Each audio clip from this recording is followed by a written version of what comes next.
The most valuable military asset in this war may not be a missile battery, a carrier group, or a satellite. It may be a veto. That sounds abstract until you understand what happened at the United Nations. On the 7th of April, the United States and its partners tried to turn the Strait of Hormuz crisis into something bigger than a maritime emergency. They tried to turn it into legitimacy, they tried to turn it into law, they tried to take a battlefield problem and convert it into international permission.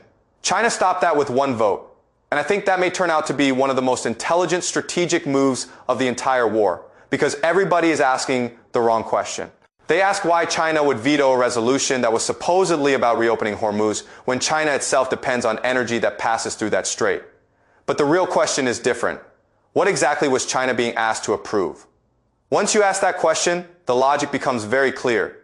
China was not being asked to approve shipping. China was being asked to approve an American return to armed stewardship over one of the world's most important energy choke points. And for Beijing, that is unacceptable. The resolution changed form several times. That detail matters. So stay with me. The early draft was explicit. It carried language that would have opened the door to force. Then the language was softened, then softened again. Pieces of the coercive structure were removed, and China still vetoed. That means Beijing's problem was not one sentence. It was the strategic core of the whole enterprise. China saw what the Western public was not supposed to see. If America succeeded here, the message to the whole world would be very simple. When a vital maritime artery is contested, Washington still gets to decide the final outcome. Washington still gets to project power into the energy bloodstream of the global economy. Washington still gets to appear not just strong, but entitled. That is the part China could not allow. The West talks about freedom of navigation. Great, fine. Everybody uses that language, but from Beijing's perspective, the hidden question is always the same. Freedom under whose guns? Navigation under whose control? Stability on whose terms? If the answer is America, then China is back inside the old problem. A world in which the United States can lawfully secure Hormuz by force is a world in which the United States can threaten China's energy dependence for years to come. That is why the veto matters more than the headlines suggested. This was not a narrow vote about one waterway. This was a vote about whether the United States still gets to convert military primacy into global legitimacy on command. China answered no. And that single refusal does a remarkable number of things at once. First, it blocks the legal expansion of American power. Second, it keeps pressure on the economic architecture that has made American dominance possible. Third, it tells the global South that China is willing to deny Western military campaigns the moral stamp they usually seek. After the shooting starts, fourth, it buys time, and time right now does not favor Washington. That last part is crucial. The country that benefits most from time is not always the country suffering.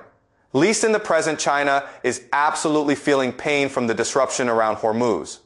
But Beijing thinks in layers. It thinks in 5-year plans, 10-year routes, generational vulnerabilities. And from that perspective, the short-term strain is tolerable if it speeds up the breakdown of something much bigger. The petrodollar system, this is the hidden engine behind the whole story for half a century. The dollar's centrality in oil trade has underwritten American reach. Energy flows through a financial architecture centered on the United States. Gulf wealth cycles through dollar markets. Demand for dollars reinforces American deficits, American leverage, American sanctions, power, and American military overextension. So what happens when one of the most important energy choke points in the world remains under prolonged stress?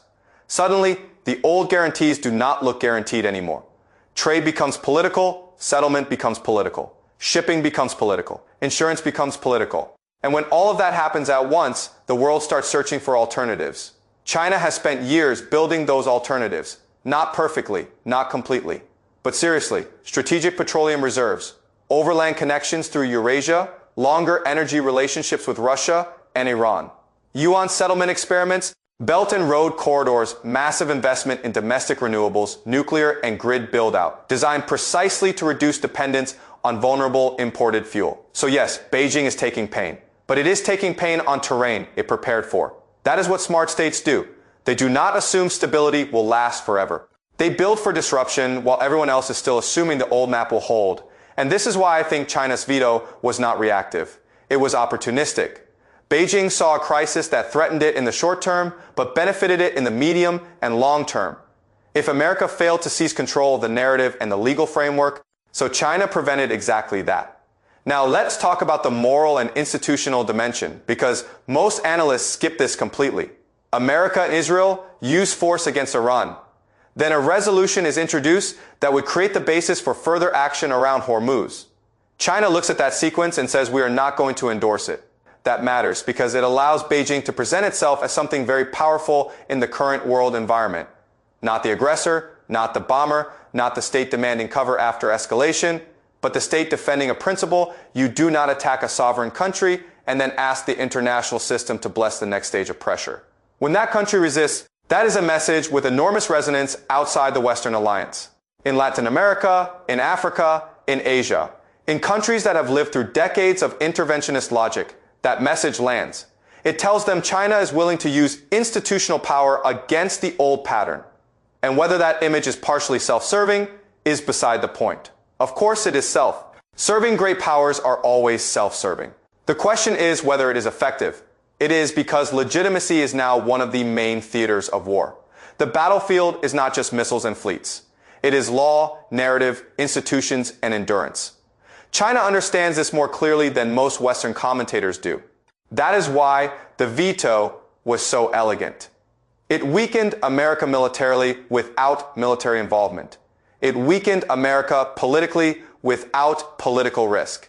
It weakened America narratively while strengthening China's posture in front of the non-Western world. And it did all of this at a moment when Washington desperately needed a visible demonstration that the post-Cold War system still worked. Instead, the opposite happened.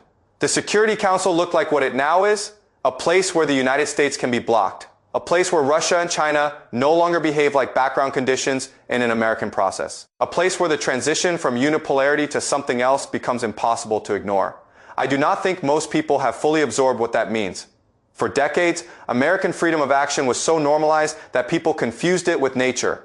If Washington wanted something badly enough, the assumption was that resistance was temporary, marginal, or symbolic. But now we are watching a different pattern. The United States wants authorization.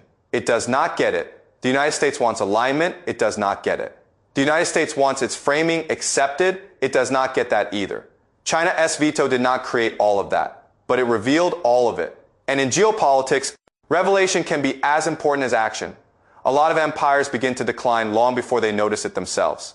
The deeper crisis comes when the institutions they once treated as extensions of their will stop obeying. That is what the 7th of April looked like to me. Not a procedural dispute, a structural disclosure. And here is why I think Beijing was willing to endure the costs. Because China is betting that America is far less capable of sustaining disruption politically than China is of absorbing it. Strategically, America has elections. America has public gasoline prices. America has consumer confidence. America has financialized expectations of permanent stability. America has allies who do not want to bleed indefinitely for choices they did not make. China has reserves, controls, buffers, state capacity, and above all, a leadership culture that is willing to think in decades Iran. For its part, has already spent decades under sanctions and pressure. So ask the right question: who cracks first? The state prepared for energy stress, the state habituated to sanctions, or the empire whose domestic legitimacy is tied to cheap consumption, market calm, and the performance of control? China knows the answer. That is why the veto is so coldly rational. It keeps America under pressure. It denies America a clean legal victory. It extends the crisis in a way that favors the powers better prepared for endurance. And it continues the slow reorganization of world order away from a system where the United States can both start a fight and define the rules afterward. So when people say China sided with Iran, I think they are seeing only the surface. China sided with China. China sided with a future in which American maritime dominance is less legitimate. The dollar-centered order is more fragile. Alternative routes are more valuable. And the world becomes more accustomed to the idea that Washington can be vetoed. That is the strategic heart of the move. And one day, when people look back at this war, they may realize that the decisive blow was not delivered where everybody was staring. Not in the Strait, not in the Gulf, not on a runway, not in a refinery, but in a chamber in New York where China used institutional power with absolute precision and told the United States that the old world is gone.